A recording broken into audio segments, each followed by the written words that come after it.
255 vote পেয়ে দেশের 23তম রাষ্ট্রপতি নির্বাচিত হয়েছেন বিএনপির মনোনীত প্রার্থী মির্জা ফখরুল ইসলাম আলমগীর। তাঁর নিকটতম প্রতিদ্বন্দ্বী অবসরপ্রাপ্ত কর্নেল অলি আহমদ পেয়েছেন 88 ভোট। 350 জন সংসদ সদস্যের মধ্যে 343 জন ভোটাধিকার প্রয়োগ করেন। 6 জন অসুস্থতা সহ নানা কারণে ভোট প্রদান থেকে বিরত থেকেছেন। গণতান্ত্রিক প্রক্রিয়ায় উৎসব মুখর পরিবেশে ভোট গ্রহণ শেষে ফলাফল ঘোষণা করেন প্রধান নির্বাচন কমিশনার এএমএম নাসির উদ্দিন। নবনির্বাচিত রাষ্ট্রপতিকে অভিনন্দন জানিয়েছেন অস্থায়ী রাষ্ট্রপতি, প্রধানমন্ত্রী, বিরোধী দলীয় নেতা ও প্রতিদ্বন্দ্বী প্রার্থীও। রাতেই এ বিষয়ে প্রজ্ঞাপন জারি করেছে নির্বাচন কমিশন। ইউসুফ আলী জানাচ্ছেন বিস্তারিত।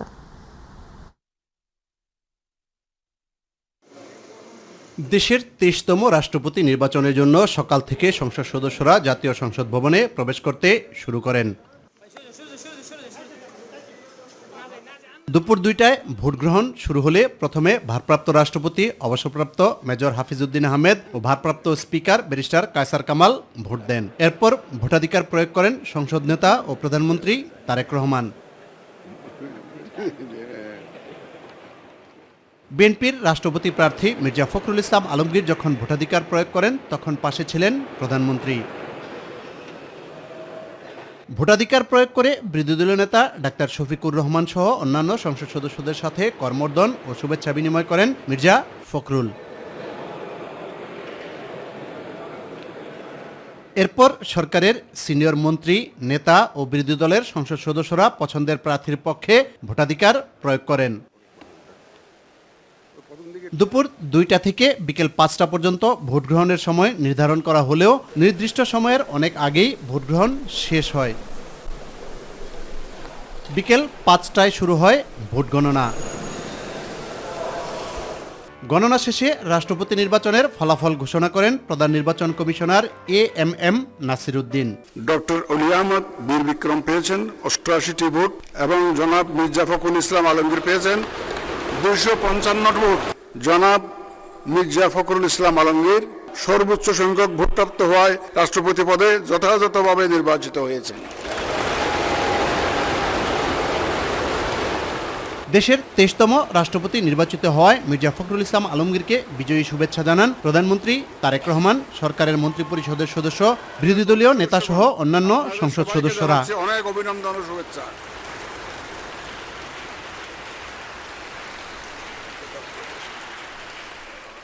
পরে সংসদ ভবনের মিডিয়া সেন্টারে সংবাদ সম্মেলনে সরকার দলীয় চিফ হুইপ নুরুল ইসলাম মনি বলেন, দীর্ঘ 35 বছর পর গণতান্ত্রিক প্রক্রিয়ায় রাষ্ট্রপতি নির্বাচন সম্পন্ন হওয়ার মধ্য দিয়ে দেশে ইতিহাস সৃষ্টি হলো। মানুষ গত 17 বছর ধরে ভোট দেওয়াকে ভুলে গেছে এবং ভোট দিতে হয়, দিয়ে গণতন্ত্র প্রতিষ্ঠা করতে হয়, সেই ধারণাটাও মানুষ থেকে হারিয়ে গেছে। সেই ধারণাটা প্রতিষ্ঠা হয়েছে আজকের এই সমগ্রটা লাইভ দেখেছে আমাদের। তো আমরা এই জাতিকে আশ্বস্ত করতে চাই যে আমরা যেন সবসময় একটা স্মুথ ট্রানজিশন করতে পারি এবং সেই ধারণাটা, বিশ্বাসটা যেন আমাদের মধ্যে তৈরি হয়। দ্বিতীয় দিকটা তৈরি হয়েছে আমরা ইনক্লুসিভ, আমরা সবাইকে নিয়েই পথ চলতে চাই। রাষ্ট্রপতি মোহাম্মদ শাহাবুদ্দিনের পদত্যাগের ফলে সাংবিধানিক সংকট দেখা দিয়েছে। তাই 90 দিনের মধ্যে নতুন রাষ্ট্রপতি নির্বাচনের বিধান রয়েছে সংবিধানে। সংবিধান অনুযায়ী 90 দিনের মধ্যে রাষ্ট্রপতি নির্বাচন করার কথা থাকলেও মাত্র 27 দিনে নতুন রাষ্ট্রপতি পেতে যাচ্ছে বাংলাদেশ। আর এই 23তম রাষ্ট্রপতি হচ্ছেন বিএনপির মহাসচিব মির্জা ফখরুল ইসলাম আলমগীর। দলের মহাসচিব থেকে রাষ্ট্রপ্রধান হিসেবে দায়িত্বভার গ্রহণ করায় একটি ইতিহাস রচিত হবে বলে মনে করছেন সংশ্লিষ্টরা। জাতীয় সংসদ ভবন থেকে ইউসুফ আলী, মাই টিভি। বিএনপির 31 দফায় সংবিধানের 70 অনুচ্ছেদ তুলে দেওয়ার কথা থাকলেও সংবিধানে তা বহাল থাকায় সংসদ সদস্যরা ইচ্ছে মতো ভোট দিতে পারেননি বলে জানিয়েছেন 11 দলীয় ঐক্যের রাষ্ট্রপতি প্রার্থী কর্নেল অলি আহমেদ। রাজধানী মহাখালীতে নিজ বাসভবনে রাষ্ট্রপতি নির্বাচনের প্রতিক্রিয়া হিসেবে একথা বলেন তিনি। অলি আহমদ বলেন, রাষ্ট্রপতি কাকে চান বিভিন্ন সার্ভে জনগণ তাদের মতামত প্রদান করেছেন, সেখানে তাকে 68% জনগণ ভোট দিয়েছে বলেও দাবি করেন তিনি। এ সময় তিনি বলেন, সুশাসন এবং জবাবদিহিতা নিশ্চিত করা না হলে দেশের মানুষ শান্তিতে বসবাস করতে পারবে না। মির্জা ফখরুল ইসলাম আলমগীরকে 11 দলের পক্ষ থেকে শুভেচ্ছা জানিয়ে দেশবাসীকে সাথে নিয়ে সুষ্ঠুভাবে দেশ পরিচালনা করার আহ্বান জানান কর্নেল অলি আহমেদ। বিএনপি প্রায় 3-4 বছর আগে তাদের 31 দফায় 7 দফায় বলেছিল ক্ষমতা আসলে 70 অনুচ্ছেদ উঠাই দেওয়া হবে, শুধু 2টা ক্ষেত্রে এটা প্রযোজ্য হবে। জানি না কি কারণে তারা তড়িঘড়ি করে তারা নির্বাচনটা করছে। মির্জা ফখরুল ইসলামকে, উনাকে তো আমি আগের থেকে দেখি নাই, চিনি না। 2001 সালে প্রথমে দেখি তাকে। এর আগে তিনি বিএনপি রাজনীতির সাথে তেমন ভাবে কেন্দ্রীয় পর্যায়ে জড়িত ছিল না, এলাকায় হয়তো কাজ করেছে। ওনাকে আমি আমার পক্ষ থেকে, এলডিপির পক্ষ থেকে, 11 দলীয় ঐক্য জোটের পক্ষ থেকে আন্তরিক মোবারকবাদ জানাচ্ছি। এর আগে সংসদ ভবনে গণমাধ্যমের সাথে কথা বলেন ক্ষমতাসীন ও বিরোধী দলের নেতারা। তারা এই নির্বাচনকে ঐতিহাসিক হিসেবে উল্লেখ করেন। এছাড়া ভবিষ্যতে গণতন্ত্রকে আরও শক্তিশালী করতে 70 অনুচ্ছেদ সংশোধনের বিষয়েও কথা বলেন।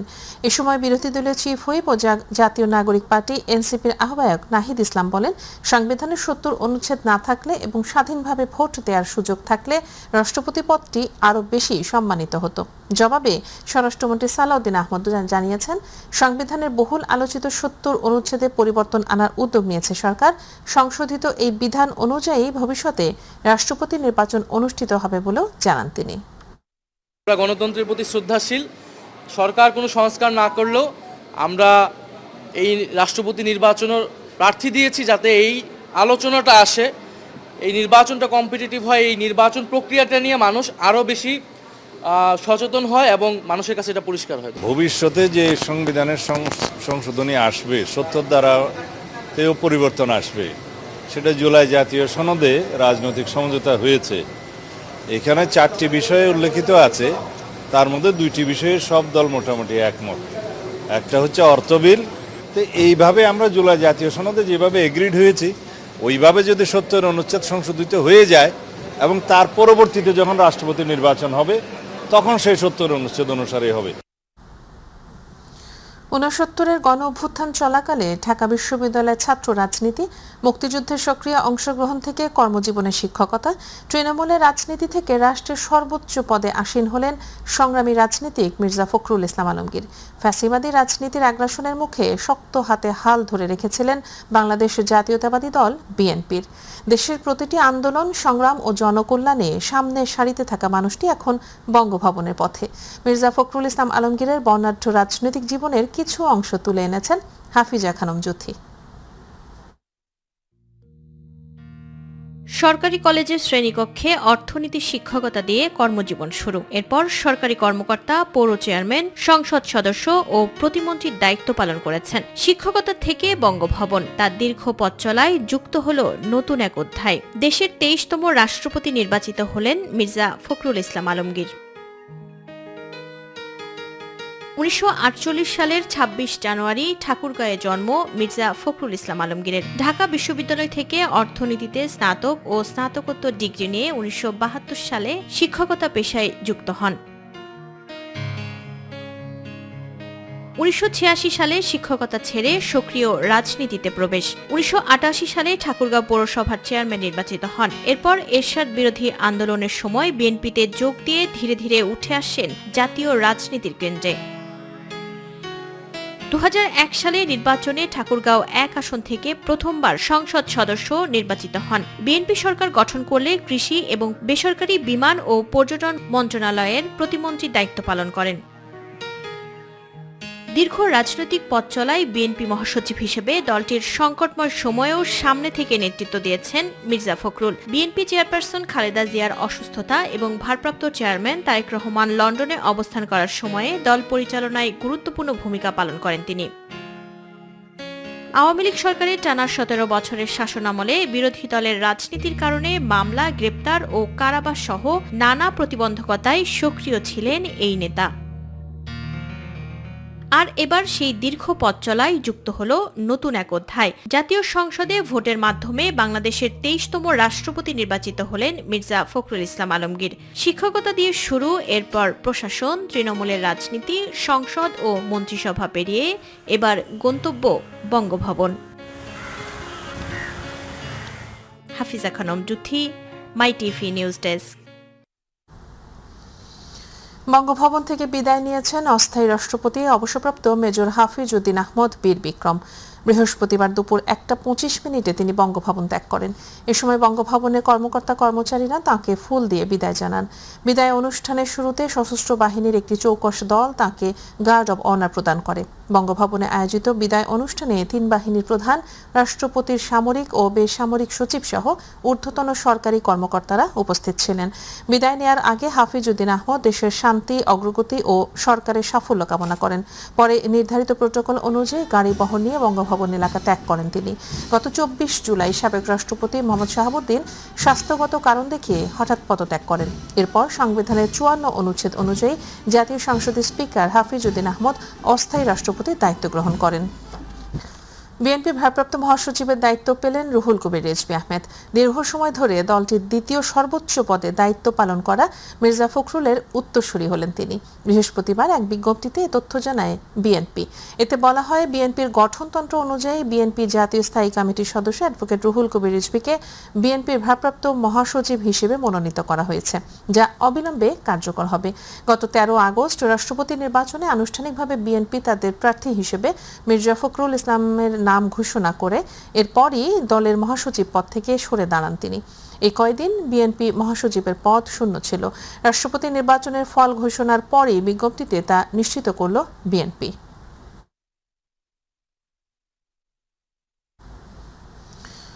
সম্প্রতি অত্যাবশ্যকীয় ওষুধের তালিকা 2026 এবং ওষুধের মূল্য নির্ধারণ পদ্ধতি 2026 বাতিলের প্রস্তাব অনুমোদন করেছে মন্ত্রিসভা। সরকারের এই সিদ্ধান্তকে অযৌক্তিক বলছেন জনস্বাস্থ্য বিশেষজ্ঞরা। এর মাধ্যমে জনগণের উপর চাপ বাড়ার পাশাপাশি দেশের ওষুধ শিল্প হুমকির মুখে পড়ার আশঙ্কা করছেন তারা। বিষয়টি পুনর্বিবেচনার পরামর্শ দিয়েছেন জনস্বাস্থ্য বিশেষজ্ঞরা। বিস্তারিত দেখুন এসএম আরিফের রিপোর্টে। 1.5 বছর আগে স্ট্রোক করেন নারায়ণগঞ্জের নাসির উদ্দিন। প্রতি মাসে তার ওষুধ খরচ গড়ে 5,000 টাকা। বার্ধক্যসহ বিভিন্ন সমস্যায় ভুগছেন সহধর্মিণীও। দুইজনের মাসে গড় ওষুধ খরচ 8,000 টাকা। পাশাপাশি ডাক্তার দেখানো, টেস্ট সহ আনুষঙ্গিক খরচ তো রয়েছে। চিকিৎসা ব্যয় মিটিয়ে এখন স্বাভাবিক জীবনযাপন অনেকটাই কষ্টসাধ্য এই পরিবারের জন্য। ওষুধ পানি আর কি 8 থেকে 9,000 টাকার মতো খরচ লেগে যায়। সংসারের খরচ তো আলাদা, আর ওষুধের খরচ অনেক কষ্ট হয়ে যায় আমাদের। মনে করেন আমরা তো ইনকামের মানুষ, আমার একটা ছেলে। একদিকে মূল্যস্ফীতি, অন্যদিকে উচ্চ চিকিৎসা ব্যয়। খরচের হিসেব মিলাতে হিমশিম খাচ্ছেন নিম্ন ও মধ্য আয়ের মানুষ। এর মধ্যে চলতি মাসেই অত্যাবশ্যকীয় ওষুধের তালিকা 2026 এবং ওষুধের মূল্য নির্ধারণ পদ্ধতি 2026 বাতিলের সিদ্ধান্ত নেয় মন্ত্রিসভা। শুধু তাই নয়, এ বিষয়ে 2016 সালের নীতিও বাদ দিয়ে 3 দশক আগের 1994 সালের নীতিতে ফিরে যাওয়ার ঘোষণা দেয় সরকার। এই সিদ্ধান্তের সমালোচনা করে জনস্বাস্থ্য বিশেষজ্ঞ ডাক্তার মুস্তাক হোসেন বলেন, এর মাধ্যমে জনগণ ও ওষুধ শিল্প উভয়ই ক্ষতিগ্রস্ত হবে। জনগণের এমনি তো ঔষধের পিছনে তাদের পকেটের থেকে যে টাকা খরচ হয় তার শতকরা 80% যায় ঔষধের পিছনে। সেটাকে কমার একটা সম্ভাবনা ছিল, সেটা থাকলেই না, বরঞ্চ আরও বেশি যে সমস্ত ওষুধের উপরে নিয়ন্ত্রণ ছিল সেগুলো তারা উঠিয়ে দিয়েছে। কারণ 94 সালের পরে আরও কিছু যোগ হয়েছিল। এইটা মানে একেবারেই অযৌক্তিক, অবৈজ্ঞানিক এবং জনস্বার্থকে তারা কোনো রকম গুরুত্বই দেয়নি। বাংলাদেশে ওষুধ কোম্পানির দাম, ওষুধের দাম বেশি হয়, আর মার্কিন বহুজাতিক কোম্পানি যারা উৎপাদন করেছে, যেখানে তারা এই জনগণের জন্য স্বল্প মূল্যে প্রস্তুত করে, তাহলে আপনাকে এটা নিতে হবে। তাহলে আমাদের বাংলাদেশের ওষুধ শিল্প কিন্তু আরেকটা হুমকির মুখে পড়বে। অত্যাবশ্যকীয় ওষুধের ক্ষেত্রে বিশ্ব স্বাস্থ্য সংস্থার তালিকা অনুযায়ী যতটা সম্ভব বিষয়টি পুনর্বিবেচনার তাগিদ দিয়েছেন এই জনস্বাস্থ্য বিশেষজ্ঞ। বর্তমান সরকার সার্বজনীন স্বাস্থ্য সুরক্ষা, প্রাথমিক স্বাস্থ্য ব্যবস্থা, ঔষধকে যৌক্তিক মূল্য পুনর্নির্ধারণ, এগুলো বিষয়ে প্রতিশ্রুতিবদ্ধ। তার নির্বাচনী ইশতেহারে রয়েছে। সেটা যদি করতে হয় তাহলে অবিলম্বে অতি দ্রুত তারা যেটা বাতিল করেছে সেটা পুনর্বহাল করা হোক। এসএম আরিফ, মাই টিভি, ঢাকা। অত্যাবশ্যকীয় ওষুধের তালিকা ও মূল্য নির্ধারণ পদ্ধতি 2026 বাতিলের সিদ্ধান্ত ভুল ও অযৌক্তিক বললেন এবি পার্টির সাধারণ সম্পাদক ব্যারিস্টার আসাদুজ্জামান ফুয়াদ। তিনি বলেন, এতে করে একটি স্বার্থান্বেষী মহলের স্বার্থ হাসিলের সুযোগ করে দিল সরকার। দুপুরে বিজয়নগরে এবি পার্টির কার্যালয়ে অত্যাবশ্যকীয় ঔষধের মূল্য ও তালিকা নীতিমালা বাতিলের প্রতিবাদে সংবাদ সম্মেলনে তিনি এসব কথা বলেন। ব্যারিস্টার ফুয়াদ বলেন, দেশীয় ওষুধের মূল্য নিয়ন্ত্রণে না থাকলে বিদেশি কোম্পানিগুলো সুযোগ নেবে, তাতে ওষুধ শিল্প খাত ধসে যেতে পারে বলেও জানান তিনি। সরকারের একটা ফার্মাসিউটিক্যাল কোম্পানি আছে, এসেনশিয়াল ড্রাগস, যারা শুধুমাত্র ওষুধ সরকারের কাছে সরকারি হাসপাতালে বিক্রি করে।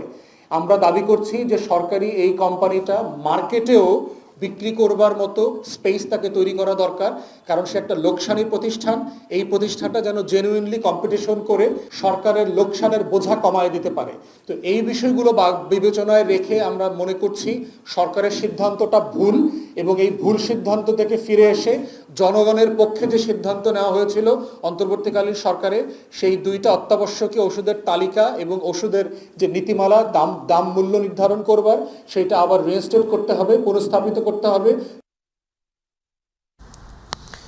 ভারতের পশ্চিমবঙ্গের কলকাতায় একটি হোটেলে ভয়াবহ অগ্নিকাণ্ডে নিহত বাংলাদেশিদের মধ্যে 2 জন সাতক্ষীরার কালীগঞ্জ উপজেলার বহেরা গ্রামের বাসিন্দা আলিমুজ্জামান সাজু এবং তারালি গ্রামের রেবতী সরকার। তাদের মৃত্যুর খবর ছড়িয়ে পড়ার পর থেকেই এলাকায় চলছে শোকের মাতম। স্বজনদের আহাজারিতে ভারী হয়ে উঠেছে সেখানকার পরিবেশ।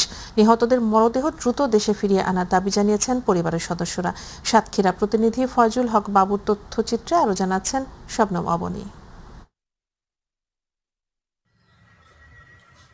পশ্চিমবঙ্গের কলকাতার একটি হোটেলে ভয়াবহ অগ্নিকাণ্ডে নিহতদের মধ্যে 2 জন সাতক্ষীরার কালীগঞ্জ উপজেলার বাসিন্দা। নিহতরা হলেন আলিমুজ্জামান সাজু ও রেবতী সরকার। স্বজনরা জানান, অসুস্থতার কারণে চিকিৎসকের পরামর্শ নিতে ভারতে গিয়েছিলেন তারা। বুধবারই তাদের দেশে ফেরার কথা থাকলেও আর ফেরা হয়নি। একটা মানুষে গেল ডাক্তার দেখাতে, অল্প বয়স, তার 2 ছেলে মেয়ে আছে। উনি কিন্তু 3 মাস আগে একটা ছেলে একটা মেয়ে রেখে আইছিল, কিন্তু তারপরে উনি আবার বাড়ি এসে আবার ডাক্তার দেখাবে, উনি ছেলেগুলিও নিয়ে আসবে বলে এখান থেকে 11 দিন আগে চলে গেছে।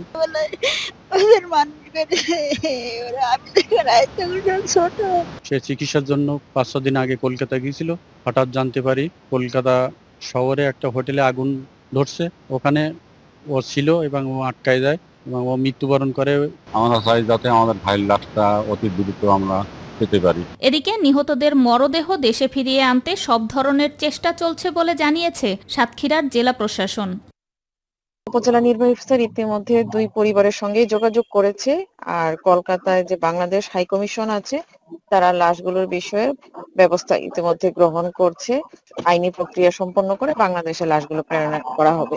উল্লেখ্য, গত মঙ্গলবার রাত আনুমানিক 2টার দিকে কলকাতার একটি হোটেলে অগ্নিকাণ্ডের ঘটনা ঘটে। এই ঘটনায় সাতক্ষীরার 2 জন সহ মোট 7 জন বাংলাদেশির মৃত্যু হয়।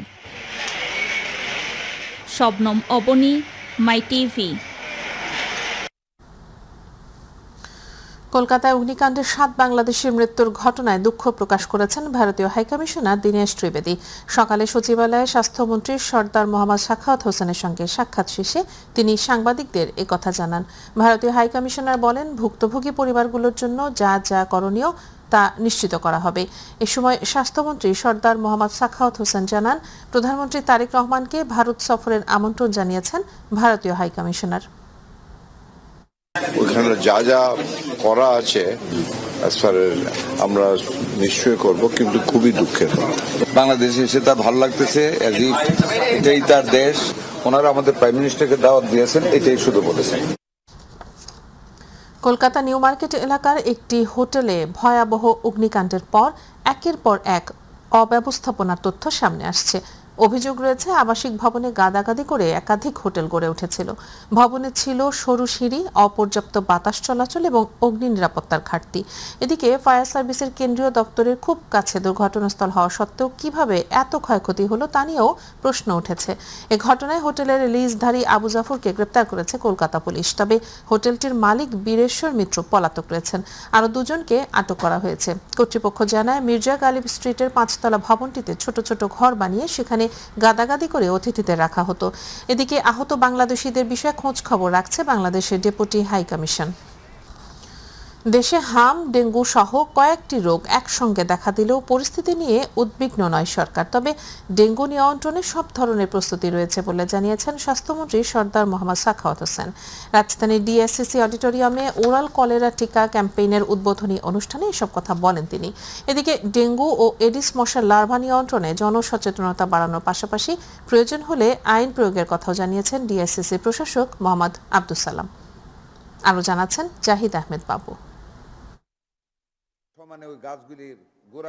রাজধানীর ডিএসসিসি অডিটোরিয়ামে ওরাল কলেরা টিকা ক্যাম্পেইনের উদ্বোধন অনুষ্ঠানে দেশের ডেঙ্গু সহ কয়েকটি রোগের সংক্রমণ রোধ নিয়ে কথা বলেন স্বাস্থ্যমন্ত্রী। meeting with the Upazila officers. এ সময় তিনি বলেন সংক্রামক রোগ নিয়ন্ত্রণে সরকারের প্রয়োজনীয় প্রস্তুতি রয়েছে। আগামী 22 আগস্ট থেকে শুরু হচ্ছে বিশেষ ওরাল কলেরা টিকা কর্মসূচি। আর তাই এই কর্মসূচির আওতায় দেশের প্রায় 51,55,000 মানুষকে টিকার আওতায় আনা হবে বলে জানান সর্দার মোহাম্মদ সাকওয়াত হোসেন। সিটি কর্পোরেশন সহ আমাদের আপনাদের সর্বাত্মক সহযোগিতা আমরা মশক সৃষ্টি বা মশক সৃষ্টির ক্ষেত্র অনেকটা কন্ট্রোলে আনতে পেরেছি। এটা আমার কথা নয়, ঢাকা শহরের মানুষরা বলে যে এবার মশার আক্রমণ কম। এদিকে ডেঙ্গু নিয়ন্ত্রণে শুধু মশা নিধন কার্যক্রম নয়, প্রয়োজন জনসচেতনতা। আর তাই এডিস মশার প্রজনন স্থল ধ্বংস ও লার্ভা নিয়ন্ত্রণে নগরবাসীকে আরও সচেতন হওয়ার আহ্বান জানান ঢাকা দক্ষিণ সিটি কর্পোরেশনের প্রশাসক মোহাম্মদ আব্দুস সালাম। ঢাকা দক্ষিণ সিটি কর্পোরেশনের লালবাগ, গেন্ডারিয়া, কদমতলী ও কামরাঙ্গীচর এলাকাকে এই ক্যাম্পেইনের আওতায় অন্তর্ভুক্ত করা হয়েছে। এসব এলাকায় 1 বছরের ঊর্ধ্বে বিপুল সংখ্যক জনগণকে 2 ডোজ ওরাল কলেরা ভ্যাকসিন প্রদানের পরিকল্পনা গ্রহণ করা হয়েছে। শুধু বাসাবাড়ি কিংবা নির্মাণাধীন স্থাপনাই নয়, নগরীর বিভিন্ন স্থানের স্ট্রিট ফুড কতটা স্বাস্থ্যসম্মত সেদিকেও নজর দেওয়া হবে বলেও জানান ডিএসসিসি প্রশাসক। স্ট্রিট ফুডগুলো কতটুকু স্বাস্থ্যসম্মত আজকে সেটা কিন্তু আমরা সেইভাবেই করি না। তা আমরাও সেই পদক্ষেপ নিয়েছি। আপনারা দেখেছেন, যেহেতু আমরা হকারদের বসার জায়গা নিশ্চিত করছি, আমরা স্ট্রিট ফুড যারা বিক্রি করেন তাদেরকেও আমরা অনুরোধ করব আপনাদের মাধ্যমে, স্বাস্থ্যসম্মত স্ট্রিট ফুড যদি না হয় তাহলে সেগুলোকে আমরা অ্যালাউ করব না। জাহিদ আহমেদ বাবু, মাই টিভি, ঢাকা। সেগুলো কিন্তু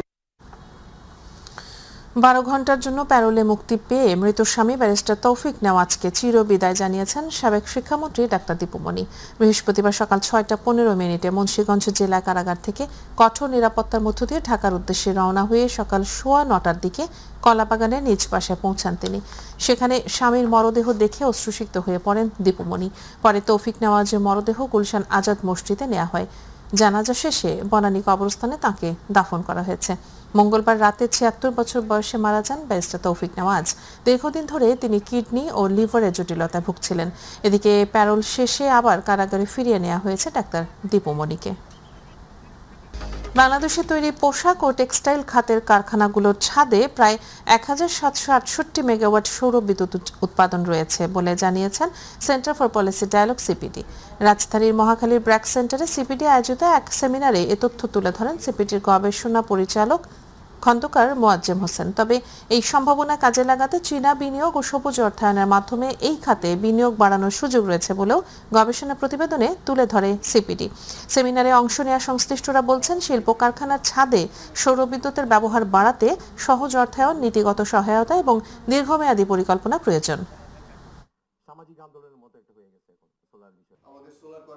10 বছরের একটা উইন্ডো তৈরি করতে পারি কিনা, যে উইন্ডোর ভিতরে এই সমস্ত ধরনের অ্যাডমিনিস্ট্রেটিভ বিষয়গুলোকে একেবারে সহজভাবে দেখা হবে এবং এই জায়গাগুলোতে ফ্যাসিলিটেট করা হবে। টেকনিক্যাল, ফাইন্যান্সিয়াল, লিগ্যাল সব অ্যাসপেক্টগুলোকে খুব ছোটভাবে দেখা হবে, খুব ফ্লেক্সিবলি দেখা হবে। এরকম একটা উইন্ডো তৈরি করা যায় কিনা 2036 পর্যন্ত। আমার ধারণা সেই উইন্ডো দিয়ে এই সময়কালে একটা ম্যাসিভ রিনিউয়েবল এনার্জি জেনারেশন হবার সুযোগ আছে।